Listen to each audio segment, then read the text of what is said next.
Greetings. This is Mary Geddry with Garrett King, and we're going to be talking about some local things going on in Coos County. I thought we would start with the second edition of the COVID resolution. Rod was forced to admit that the sneaky, underhanded way in which they tried to pull it off in the previous meeting as a late agenda item was not kosher.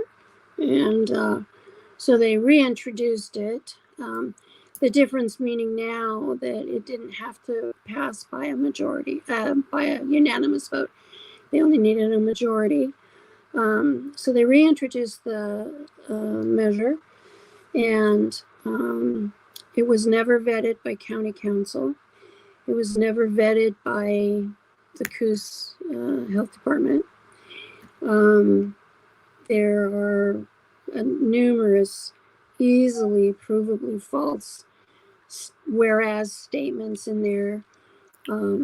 We had several really good speakers. Frances Smith spoke. She was a former county health director, and she gave some really useful points. Several people spoke. I think Natalie Ranker, I think, was there. The spokesperson for the AFSCME Council, Union Council, spoke because the resolution does have some impact on union working conditions. And you've got your cat, and my dog will show up here any minute. So yes. Anyway, so and in fact, of all the speakers, David Jennings gave a really good argument against it. Nobody suggested that it should go to county council first. I was going to, but I was online, so I just didn't. But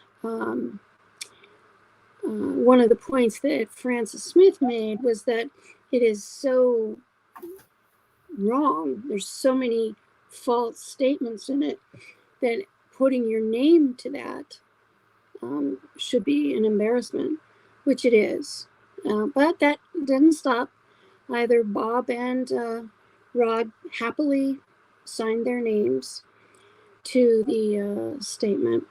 One of the statements that's made in it that he claims is that health and safety mandates by the state and federal government are unconstitutional. And I want to say two things about that. One, and David Jennings made this point, there were some challenges to those mandates, and the courts found that they were not, in fact, unconstitutional. And the other thing I want to make point of is Rod Taylor joined an assembly of people whose sole intent was to violate the United States Constitution on January 6th. So the irony of him making determinations without any guidance from county council about what is or is not constitutional is just mind-blowing. He also apparently fancies himself a virologist, and anyway, and there's not a whole lot of point in belaboring that. The other key issue is that it is literally toothless. It's unenforceable. It's silly, and it's just an embarrassment.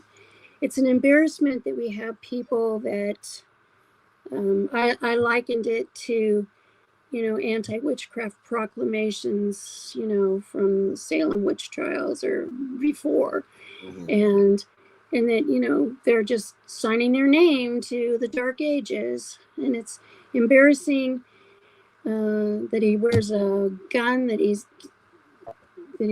can't go to the grocery store without a sidearm. and he can't hold a public meeting without a sidearm, and it's embarrassing that they believe the things that they appear to believe. And it's deeply upsetting that Bob Maine, who, by the way, knew that it was incorrect to rush this thing through like they did in the first case, because he's been here a long time. Rod said, "Oh, it was a newbie excuse," but it wasn't a newbie excuse for Bob. No. And thankfully, John Sweet voted no. And but as we've seen, Bob is more and more in alignment with the traitor who sits next to him. So what was the next thing I wanted to say?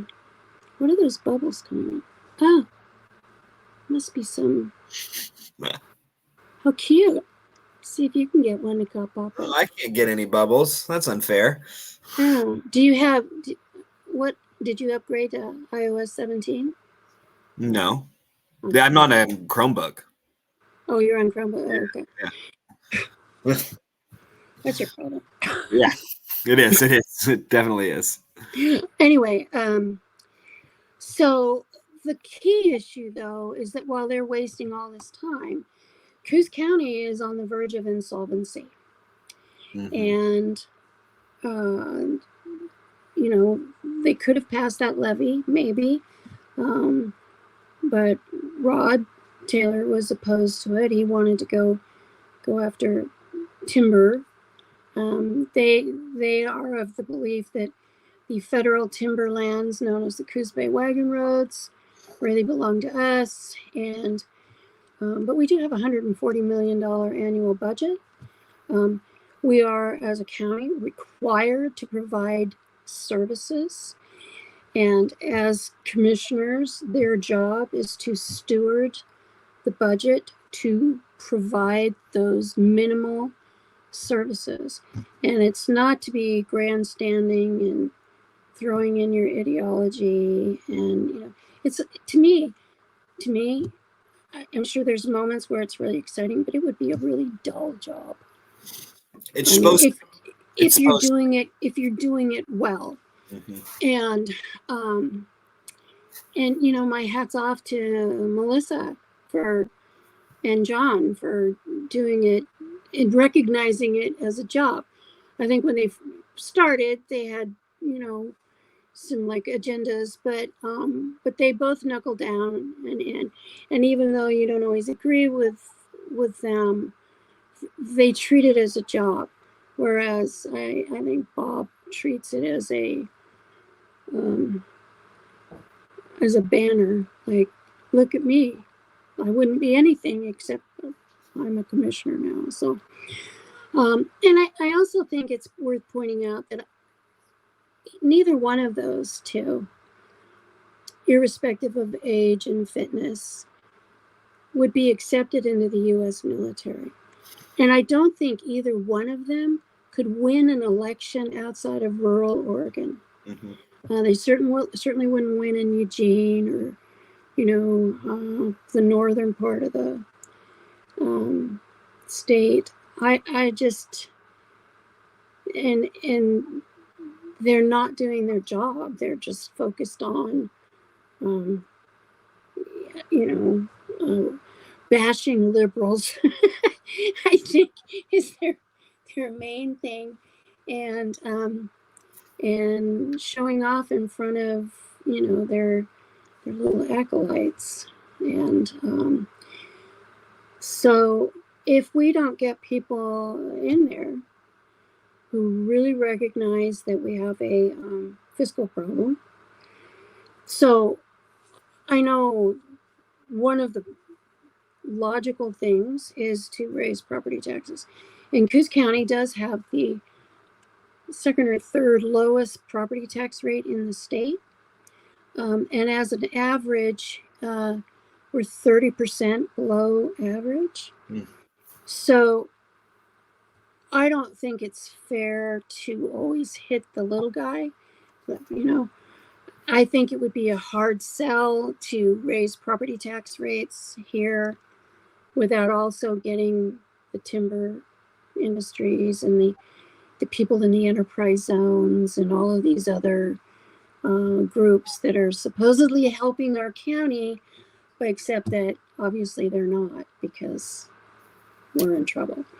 But I do think that we may have to grow up and realize that I think the current rate is like $1.06 per thousand. You know, it's like $2.25 in the Portland area. Mm-hmm. So, you know, we may have to pay another 50 cents per thousand. Who knows? And but that's a hard sell, and it's a hard sell here because people don't like giving money to the government. And the reason they don't like giving money to the government is because we have people like Bob Main and Rod Taylor who are government, but they're bashing government all the time. And I know for me as a homeowner, my property tax rates go up 3% every year. So does everybody else. And I remember being at a commissioner meeting once, and Bob Main was bragging that they had cut back from 500 employees at the county to 200 and something, and you know, and what a great job they were doing saving money. But how is that good for me? Because my property tax rates are going to go up 3% every year. So you're bragging that my services are going to be reduced? I mean, you know, come on, get real. So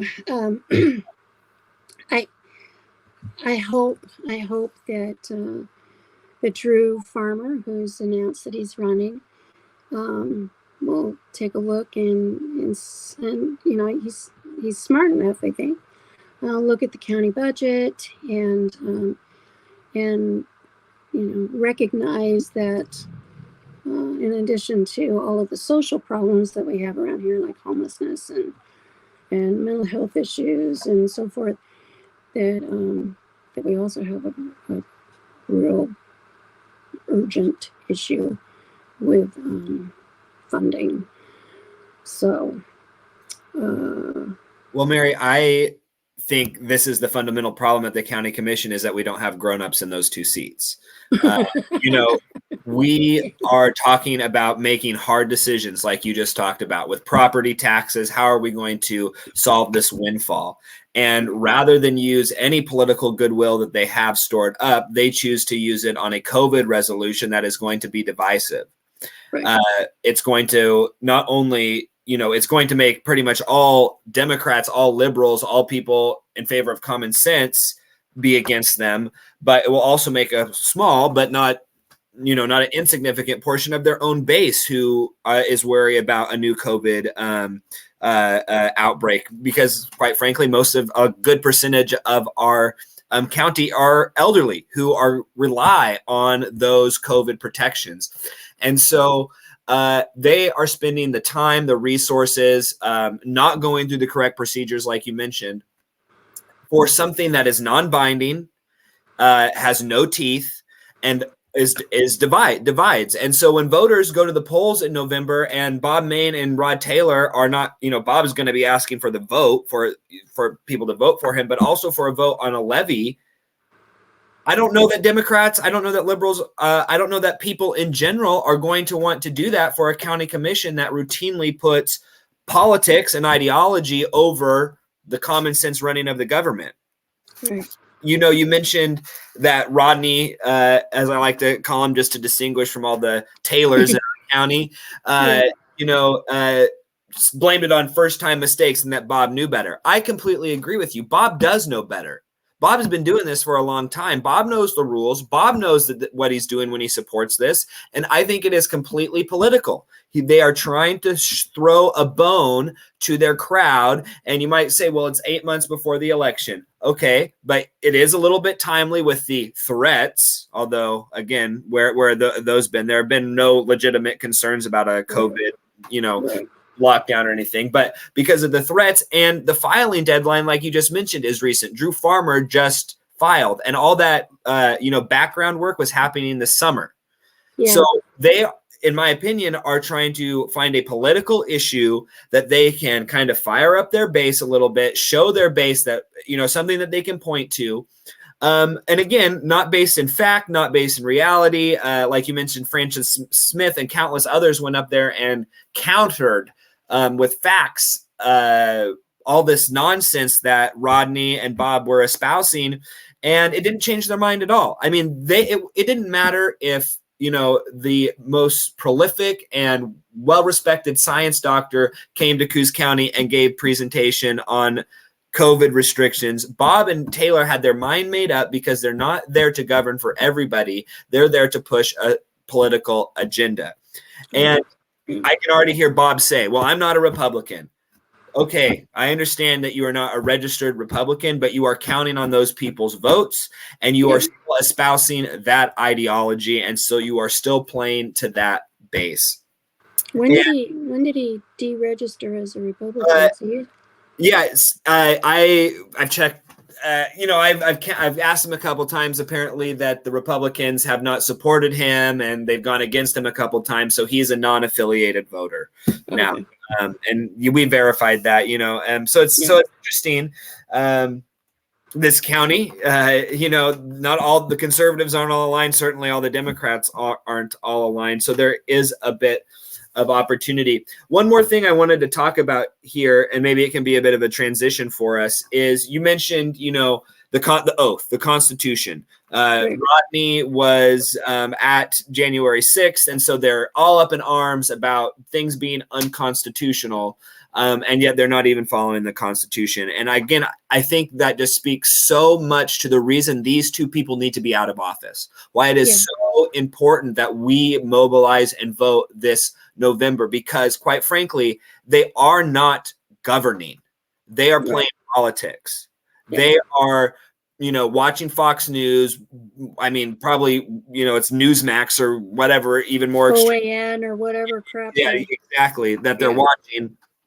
And they're just concerned about pushing that ideology. They're not actually concerned about what is good for the government, and that, too long didn't read. That is highlighted by the fact that they did this COVID resolution than worrying about the actual problem of insolvency. Yeah. And this brings up the fact, we saw in the news this week, Lauren Boebert, her travails at the Beetlejuice. I don't even know, is it a play? Was it a movie? I don't know. But this is the fundamental problem that I have with the grand old party, as it were, especially in the age of Trump. Their actions and their rhetoric do not align with their words. They solely on their religious principles, more often than not, have banned a woman's right to choose, attack gays and transgender folks, and they like guns. There's just numerous things that they tout based on their Christianity, their religious beliefs, and they just do not line up. And Trump's the easy one, right? Trump is the softball. The first thing, like I was raised evangelical Christian, so I know all the sayings. I know all the Bible verses, that they are going to try and use to defend their position. But then I also know all the Bible verses that are like, hey, what are you doing here? Turn the other cheek. All Trump wants is revenge, modesty, be humble. Trump is the biggest boaster of them all. Sexual purity, known and proven adulterer. He's an adjudged rapist. Right. Yes. Indeed. Goodness and kindness. Yeah, not so much. Here's one that flabbergasted me, and we'll talk about this with Rodney here in a minute, is honoring God and others with our words. I remember, what we say is how we glorify God in their eyes. And they do not do that. They vilify. Their words are horrendous towards us, towards people in general, especially Trump's, right? Mm-hmm. Love and unity, Prince of Peace, all these things that Jesus is supposed to represent, we don't see from Trump. what needs to be said about the actions of Boebert? That does not line up with her rhetoric of family values and the Bible, and all of that. And this brings us to Rodney here in Coos County. Like, again, they are so aligned, and so they're pushing their agenda, their viewpoint so much they do not even see the hypocrisy that they are espousing on a daily basis. Mary, why don't you share with everyone Rodney's message to you, and then maybe you can throw it back to me, and I can discuss exactly why that isn't Christ-like. So yeah, absolutely. And I would throw in before I read this. I personally, I people that I know who don't agree with Rod Taylor, but they think he's actually a good guy. He's just confused and whatever. I don't feel that way. Yeah. I think there's a deep, dark, insidious thing, and I think he uses God as a prop, because when you can say, well, let me read this email. Yeah. So this was before he was elected. It's October 5th. Just a month before he was elected, but yeah. Yeah, a month before he was elected. I had written a piece about dangerous extremism and why I didn't feel he was fit to serve. And so because I mentioned him in it, I sent it to him. I don't send everything to the commissioners, but if I mention someone, I do send them a copy in case they want to respond or something. Right. So he wrote me back and he says, "Hello, Mary. Great to hear from you again. You might consider emailing my wife on the question of my fitness. We enjoy madly passionate lovemaking with regularity, some days several times. She insists that I am indeed fit to serve. Have a great afternoon and let me know if you want me to put you in touch." And then he signs it, "All God's richest blessings on you, Rod Taylor." So recently, I found out that I was not the only recipient of that email. I guess he just thought it was hilarious or something. I found it offensive, especially sending it to a woman. Right. And I do know that at least one man also received that. So he was being fair there, I guess. But his cavalier attitude about the seriousness of the job he was seeking, and just how he's talked about how proud he is to have been at the Capitol on January 6th. Anyway, so what's your take on that email? Well, first of all, yes, it is disturbing. Number one, he wasn't elected, but he was running for elected office at the time. He was a candidate. Right. Okay. So to me, there's not much of a distinction between that. So first of all, for an elected or wannabe elected official to send that to a constituent is, again, it shows the extremity. It shows the partisanship. It shows the unwillingness to work together. Yeah. It shows the unwillingness to be criticized. Yeah. Like an elected official should, quite frankly, that's part and parcel of the job, is to hear criticism, feedback, and parcel through that and deal with it in a respectful nature. So first off, if we're just talking without the religion aspect, without the hypocrisy, that's troublesome to me. But this is why people say he's a good guy, is because they say, well, he blessed you, God's riches. He's still a Christian. He still has these values.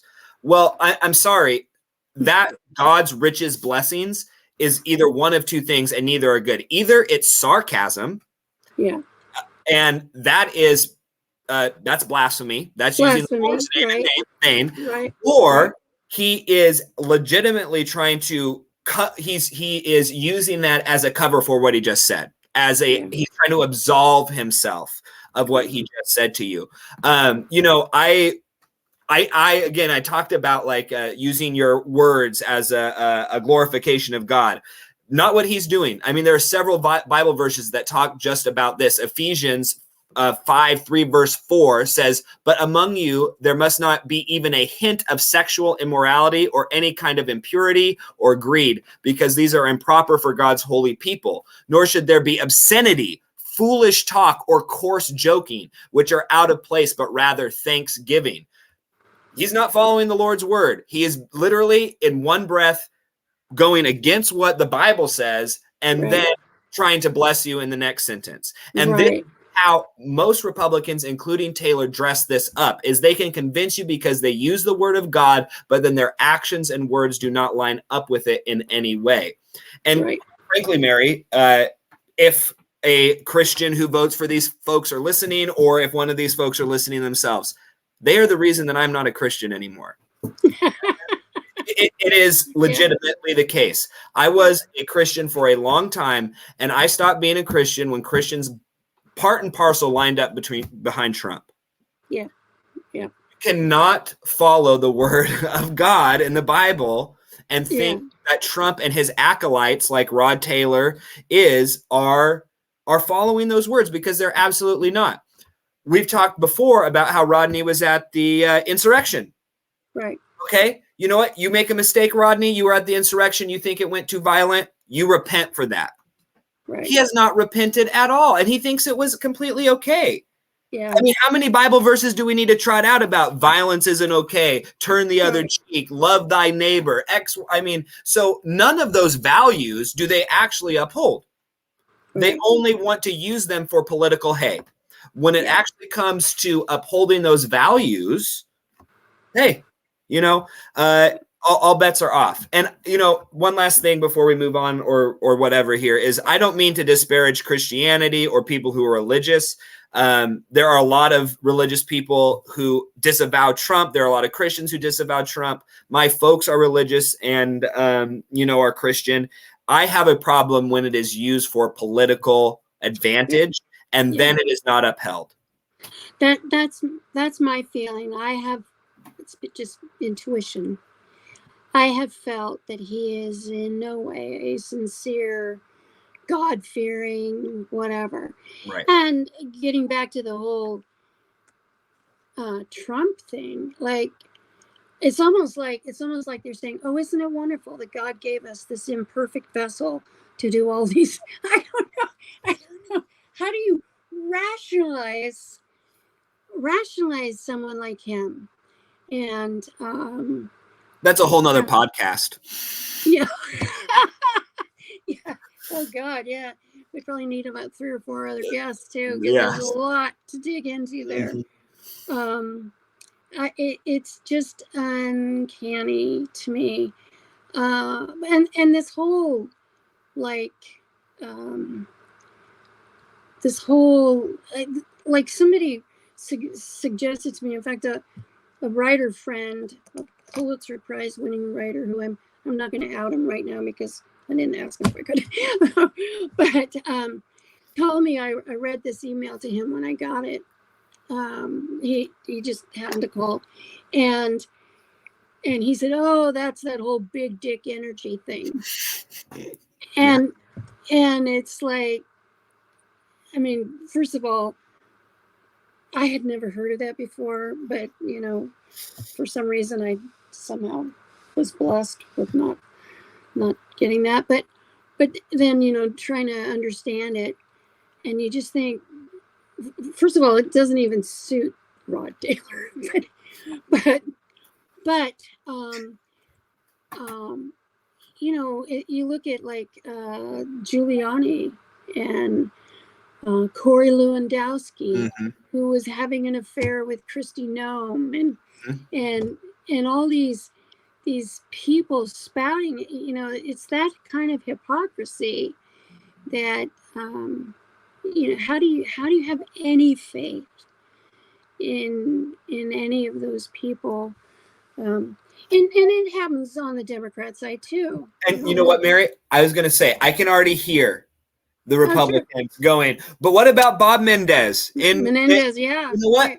he should resign. And that is the fundamental difference right there between Democrats and Republicans. And I feel that way going all the way back to, what was his name? Franken, right? Al Franken. Yeah. Democrats said, you did something wrong. You are not fit to serve. You should resign. Republicans do something wrong and Republicans go do it again. Yeah. I mean, they just double down. Like, look at George Santos and the people that they allow to continue. And I will just never understand this love affair with Trump. I just don't.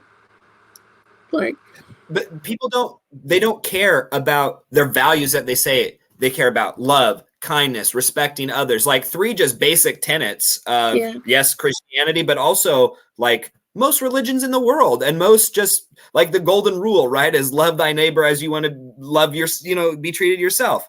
Right. Those don't matter to those people, to the Trumpers, to Trump himself, because those are viewed as weakness.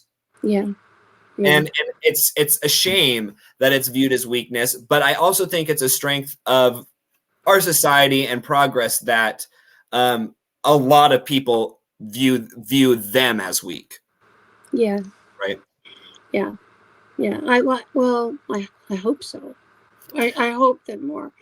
It also feels though like this whole supposedly, and I haven't verified this genetically, but supposedly, according to family lore, I am a descendant of John Adams and John Quincy Adams.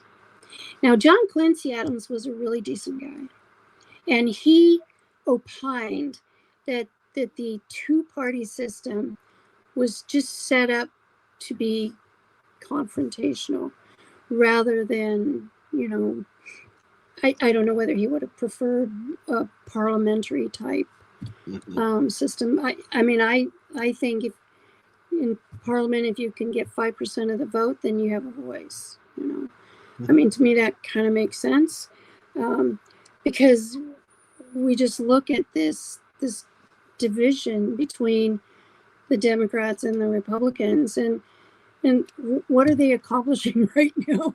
It's like I'm chair of the Democrats, but it's a pipe dream, right? But if someone were to ask me what my ideal system is, parliamentary, multi-party system, ranked choice voting, all these sort of progressive ideals, because I totally agree that the two-party system does it's antagonistic and limiting, self-limiting. Yes. Yeah. But that's what we're dealing with at the moment, and hopefully, we can urge some changes in that direction. But so the what was the other thing we were going to talk about? I think we kind of hit it all there. We were going to talk about Bob and Rodney and their unfitness, their partisanship, their lack of focus on the important issues, which again, it doesn't really need to be hashed out again, because they're focusing on COVID bullshit when they should be focusing on the insolvency of the county. Right. We were going to talk about the insolvency of the county, and we were going to talk about the Republican Party and their hypocrisy. I think the one thing I'd like to add to that, because I don't think we can beat up on Bob Main enough. Yeah, sure. Is he does a lot of posturing. He uses his position as a commissioner to self-promote. And it's kind of revolting and disgusting to watch it when he's puffing for his handful of citizens restoring liberty people, and so forth. But one of the things he said at a recent meeting was, I think it was one or the other of the COVID resolution things, and he said, well, they told us, that we had to use masks, and I told them to put it where the sun doesn't shine. So real Christ-like. Yeah, and he said that to the crowd. Yeah. So that isn't what he did. He actually got warned by the state, and he didn't say stick it where the sun doesn't shine. County council responded on his behalf and said, poor Bob, he has a breathing problem and he can't use a mask. Now, at some point during the COVID thing, I happened to be driving past the commissioner's office, and Bob was standing outside. He was talking to somebody sitting in a pickup. He was standing outside the pickup talking to him through the window. And guess what he had in one of his hands? A mask. A mask. Yeah. Yeah. And, you know, and I wouldn't even be surprised if he's been vaccinated. Not that I really care. Yeah. But you know, if they're determined to turn every county commission meeting into a super spreader event, I mean, you know, that, and he's just not believable. The other thing, and I probably will talk about this on Wednesday in more detail, but Bob has always he's very manipulative, and he can't leave anything well enough unknown.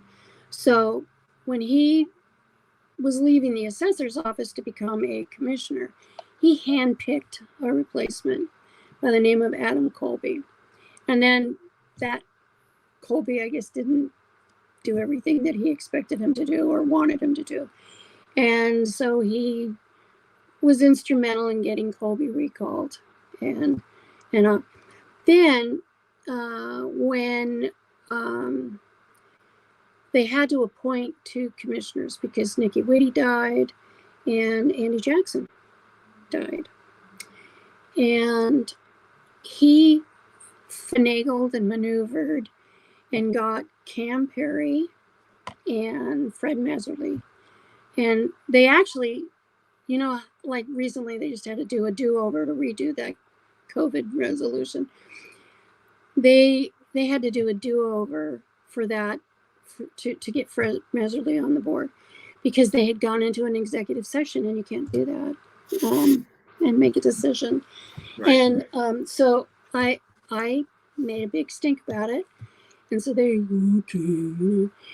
did a do-over, right? So they're supposed to be picking, and all these people had applied for the job, and they still let Meserly sit in the commissioner's seat, even though they're theoretically going through all of the applications and said really nice things about every single applicant, and then they voted for Fred, who was already sitting right there. Yeah, right. I mean, it was just a sham. But Fred and Cam turned on him, and then Fred and Bob actually ran against each other, and Bob only squeaked by I think 14 votes. Ooh, that's a close one. That's why we need people to vote. Holy cow, 14! My goodness. Yeah. So it was a tight squeeze.